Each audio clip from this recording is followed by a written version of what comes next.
Les religions abrahamiques en Afrique, des outils de domination culturelle.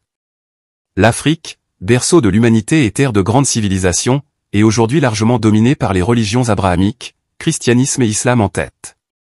Cette réalité est tellement ancrée dans les mentalités que peu de Noirs prennent le temps d'interroger l'origine de ces croyances et leurs conséquences historiques. Pourtant, un regard critique sur le passé révèle que ces religions ont été influencées par l'Égypte antique et qu'elles ont joué un rôle dans l'histoire de l'asservissement du peuple noir.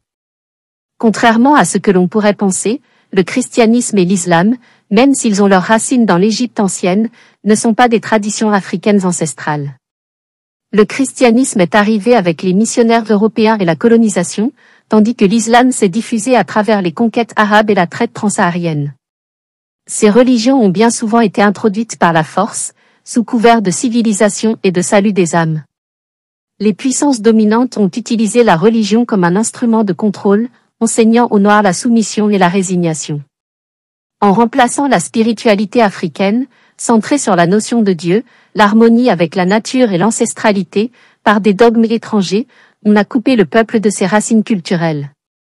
Un des récits bibliques les plus pernicieux à l'encontre des Noirs est celui de la malédiction de Cham. Selon une interprétation biaisée de la Bible, Cham, fils de Noé, a été maudit et ses descendants condamnés à l'esclavage. Cette légende, largement instrumentalisée, a servi de justification théologique à la traite négrière, à l'esclavage et à la colonisation des Noirs pendant des siècles.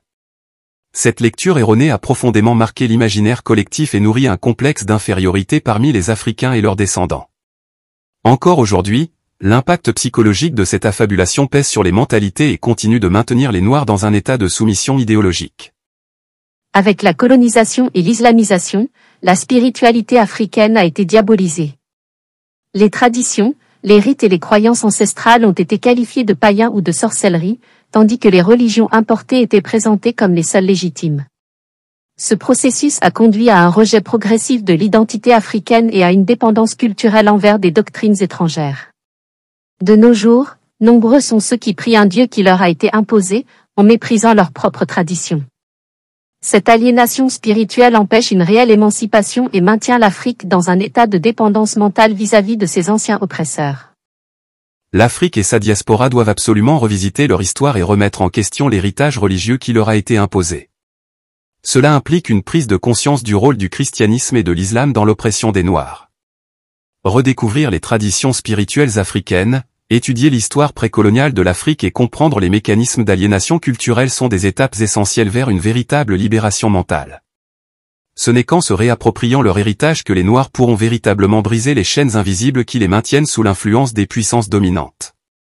L'avenir de l'Afrique ne peut se construire que sur la base d'une identité retrouvée, affranchie des dogmes imposés et ancrée dans la richesse de son passé.